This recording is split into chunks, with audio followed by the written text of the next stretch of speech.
자, 텍스 010 10번 분들. 세테크 마인드가 삶의 질을 높인다. 이거 여러분들 아주 중요합니다. 이 부분들에 대한 얘기를 가져야죠. 자, 58페이지. 세테크에 유능한 사람과 그렇지 않은 사람의 차이는 무엇일까? 오케이. 에이, 귀찮아. 이런 사람들 있죠. 오케이. 그러니까 그런데 꼼꼼하게 찾아가지고 환급받는 사람들 있잖아. 이런 사람들 중요한 거야. 오케이. 환급된 세금이 무려 얼마다? 4조 7천억이 된대요. 이런 부분들에 대한 거. 자, 오른쪽 부분들에 대한 거 59페이지 한번 봐봐요. 59페이지 보게 되게 되면 왼쪽 부분들에 대한 불복 청구만 9번 읽고 갑시다. 맨 아래 58페이지 아래 세무관서가 위법, 부당한 세금을 부과하는 등 납세자의 권리 또는 이익에 침해할 때 납세자가 이를 취소 변경하도록 요구하는 절차를 뭐다? 그게 불복 청구라 그래요. 오케이? 불복 청구. 그 다음에 59페이지 아래쪽에 2번 경정 처분 한번 봐요. 납세 의무자가 신고한 내용 또는 과세과정이 결정한 내용이 잘못이 있을 때 세무조항장 또는 지방국세청에 이를 시정하기 위해 그러니까 그런 사람들이 세무서장이나 지방국세청장이 이를 시정하기 위해 행하는 행정처분이 뭐다? 그게 경정처분이에요. 오케이? 그러니까 불복 청구는 일반 민간인들이, 경정처분은 어떻게 된다? 그들이 세무서장이나 지방국세청이 내리는 형태가 되는 거야. 오케이? 그래서 하나는 세금을 폭탄으로 생각할 수도 있고 그 59페이지 위에 약간 위에 그 다음에 누구는 어떻게 무관심하는 경우가 있는데 이런 부분들은 옳지 못하다라고 하는 내용에 대한 얘기가 나온 겁니다. 오케이. 자, 응능부담 60페이지예요. 응능부담. 야, 여러분들 이 문구를 좀 알아두세요. 응능부담. 이 능력이 되게 돼서 하게 되게 되면 그 사람들이 어떻게 좀 더 많은 세금을 부과를 해야 된다고 하는 거야. 그 얘기를 하는 거야.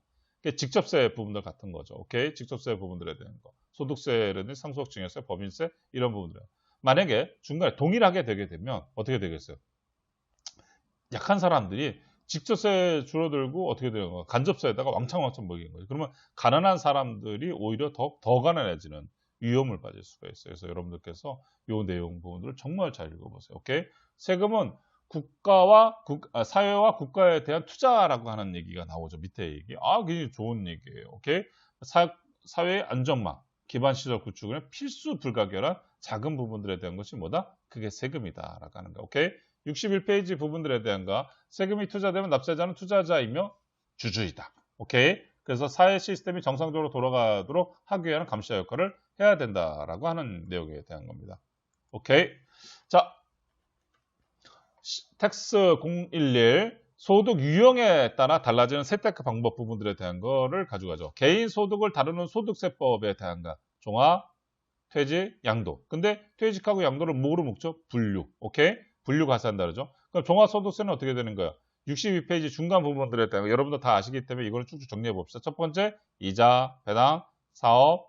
네 번째, 근로. 다섯 번째, 연금. 여섯 번째, 기타 소득. 이걸 다 합쳐서 뭐라 한다? 종합소득. 오케이?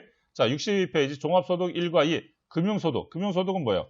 이자와 배당소득을 합친 거. 얼마로다가 2천만 원. 너무 정리가 다 되어 있죠. 오케이? 분리과세가 있어요. 63페이지에 중간에 분리과세.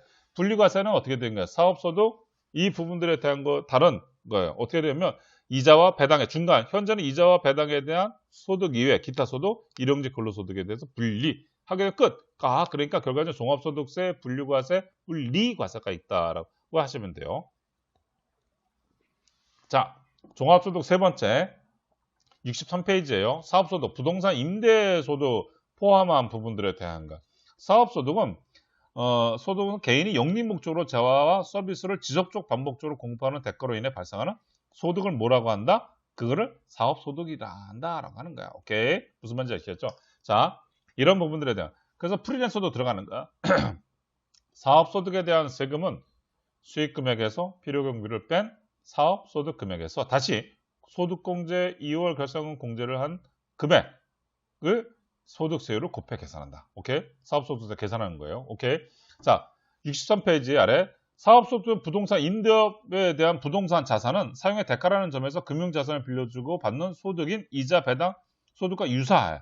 그러나 다른 사업소득과 달리 취급한다. 금융소득과 다른 점은 부동산은 어떻게 해? 부동산 취득, 유지 관리와 관련된 비용이 발생하기 때문에 비용이 발생된다라고 하면 송금산입이 된다 안 된다? 된다라고 하는 거야. 세법상 필요경비를 인정한다는 거야. 이 내용이 중요한 거야. 오케이? 여러분들께서 이런 내용 부분들 보시면 돼요. 자, 64페이지 부동산 임대소득의 필요 경비는 대부분의 건축물에 대한 감가상각세율이 된다. 오케이.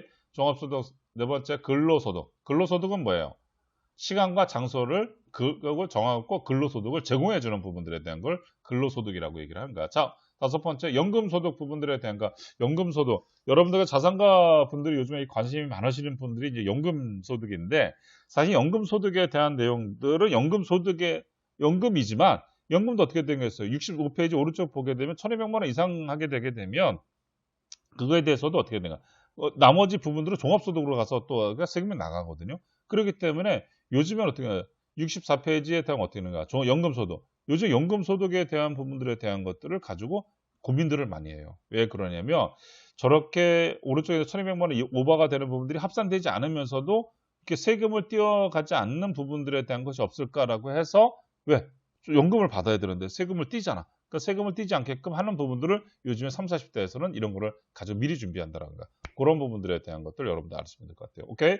종합소득 6번 기타 소득에 대한 거. 기타 소득 부분들 연금 얼마? 300만 원 부분도 넘어가기면 어떻게 하면 나중에 종합소득으로 가는 형태가 되는 거야. 자, 굉장히 기가 막히게 짤막하게 정리를 잘 돼 있어요. 65페이지 바로 위에 봐봐요. 밑에 이처럼 개인 소득은 소득세법에서 정한 분류에 따라 각기 다른 방식으로 과세하므로 그에 따라 세대급 방식도 달라진다. 이게 참 좋은 말이 한번 봐봐요. 예를 들어 금융소득은 일정 금액을 초과하지 않도록 금융자산을 배우자나 자녀에게 분산시켜 예치하거나 단 증여세 부담 여부를 함께 검토해야 한다. 그 다음에 금융소득 발생 시기를 조정하고 금융소득은 사업소득이나 근로소득은 필요경비 또는 소득공제를 최대한 활용하는 것이 세테크에 필요하다라고 하는 내용이에요. 오케이.